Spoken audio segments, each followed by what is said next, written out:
Salut les gars et bonne année à vous. Bienvenue sur la Pépite Talk. Aujourd'hui, on va répondre aux questions des followers. Let's go. On va passer à la première question.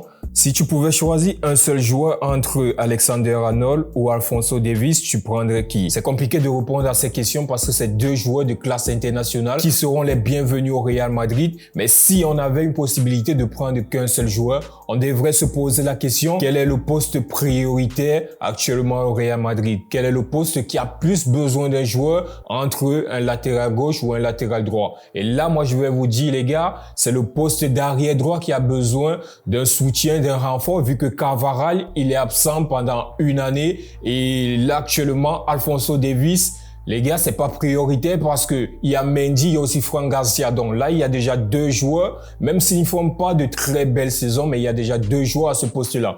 Maintenant, de l'autre côté, arrière droit, on a juste Lucas Vázquez. On a un Lucas Vázquez qui a plus de 30 ans, un Dani Carvajal qui va fêter bientôt ses 35 ans. Les gars, actuellement, c'est le poste où le Real Madrid doit absolument avoir un joker ou alors un joueur titulaire. Parce que là, Lucas Vázquez, c'est bien beau, il arrive à combler le manque de Dani Carvajal, mais c'est pas le joueur qui va être titulaire tout le long de la saison, malgré tout le bienfait qu'il fait au vestiaire et aussi à l'équipe avec ses buts et ses passes décisives. Mais Alexander-Arnold, les gars, c'est la jeunesse, c'est le futur du Real Madrid peut-être. Le mec, il a 27 ans maintenant, il est en fin de contrat avec Liverpool. On pourrait le prendre gratuit en fin de saison ou alors à 25 millions ce mercato d'hiver. On peut faire confiance à Mendy pour retrouver son niveau ou pas? Les gars, Mendy, moi, je sais pas si vous l'avez déjà vu dans son prime ou pas, parce que moi, j'ai jamais vu le prime de Mendy. Depuis qu'il arrive au Real Madrid, je pense en 2021, Mendy, il est constant. Il est constant, il fait ses matchs réguliers, défensivement, il est bon.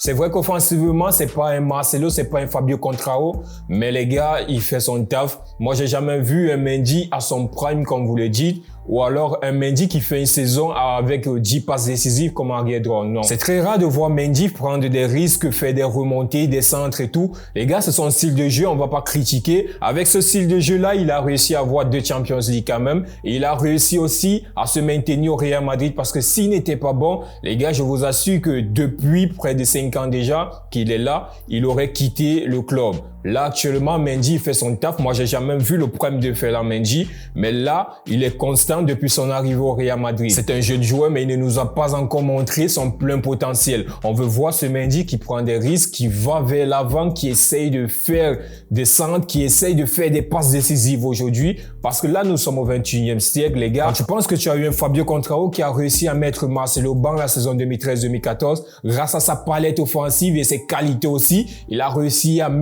fait beaucoup de passes décisives. Aujourd'hui, on ne demande pas à Mendy de faire ce qu'il ne peut pas, mais là, actuellement, sur ta question, tu demandais si Mendy va nous révéler enfin son prime. Mendy n'a pas eu de prime. On va partir sur la troisième question. Oh là là, vous êtes parti avec les arrières droits aujourd'hui, c'est grave les questions là. Imaginons que Nuno Mendes quitte le Paris Saint-Germain. Préférais-tu Alphonso Davies ou Nuno Mendes au Real Madrid? Les gars, comme je vous ai dit précédemment, Alphonso Davies, Nuno Mendes, les gars, ce sont des joueurs de classe internationale. Moi, je prendrais les deux s'il y avait une possibilité. À une époque, comme je le disais, on a eu Marcelo et Fabio Contrao au Real Madrid, qui étaient deux joueurs, deux arrières droits de classe mondiale, les gars, qui avaient cette palette offensive-là, qui pouvaient marquer des buts et aussi faire des passes décisives. Si aujourd'hui, j'ai la possibilité de prendre Alphonso Davies ou Nuno Mendes, là, mon choix pourrait se porter sur l'âge ou alors sur la plus-value que l'un pourrait ramener au Real Madrid que l'autre. Là, on a Alphonso Davies qui va aller dans les 27, je pense, 27, 26 ans. Et on a Nuno Mendes qui a 22 ans.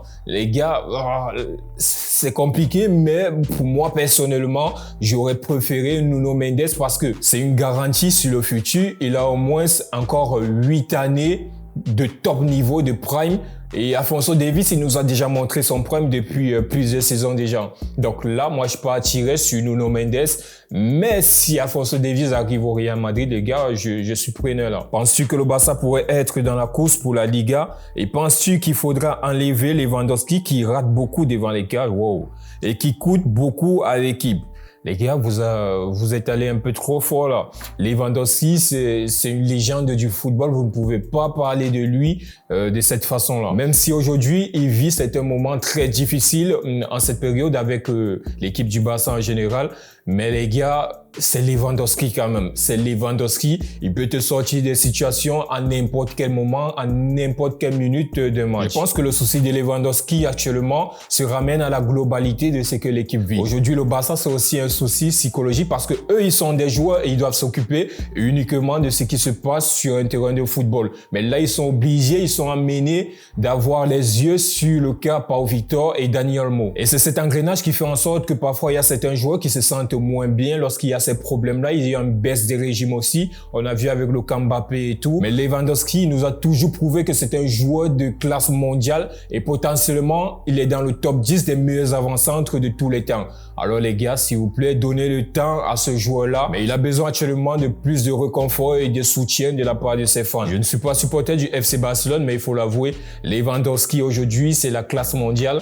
Et s'il reprend son réel niveau, les gars, il peut dueler ou alors il peut concurrencer Mohamed Salah cette année pour le Ballon d'Or. On va prendre la dernière et cinquième question. Ton avis sur les propos de Cristiano Ronaldo, le niveau du football global par rapport aux années passées? J'ai l'impression quand tu t'appelles Cristiano Ronaldo, Kylian Mbappé, Samuel Eto'o, tes propos sont transformés à une autre sauce. Dès que tu dis un truc, on va te mettre dans une sauce, tu n'as même pas idée. Cristiano Ronaldo, il a dit un truc et c'est un fait. Beaucoup de gens pensent cela, mais vous ne voulez pas la voir aujourd'hui parce que c'est Cristiano Ronaldo qui l'a dit. La Ligue 1, il n'y a que le PSG. Là, vous avez mélangé tout, vous avez saucé Cristiano pendant plusieurs semaines, comme quoi il est finito et tout et tout. Cristiano Ronaldo, il dit tout haut ce que tout le monde pense tout bas. C'est la vérité, Cristiano Ronaldo, il a totalement raison. La Ligue 1, c'est plus comme dans les années 2000 où on avait Lyon, Marseille, Bordeaux, Auxerre et toutes ces équipes-là qui étaient super forts. C'est clair, le Paris Saint-Germain domine sur la Ligue 1. Si on voit sur les 10 dernières années, le Paris Saint-Germain a au moins remporté 7 trophées. Mais pourquoi aujourd'hui, quand c'est Cristiano Ronaldo qui sort ce type de propos, il y a polémique? Les gars, moi je pense que c'est un réel problème contre la personne et non contre les mots. Parce que là, ce qu'il a dit, c'est évident que nous tous on le pense. Mais aujourd'hui,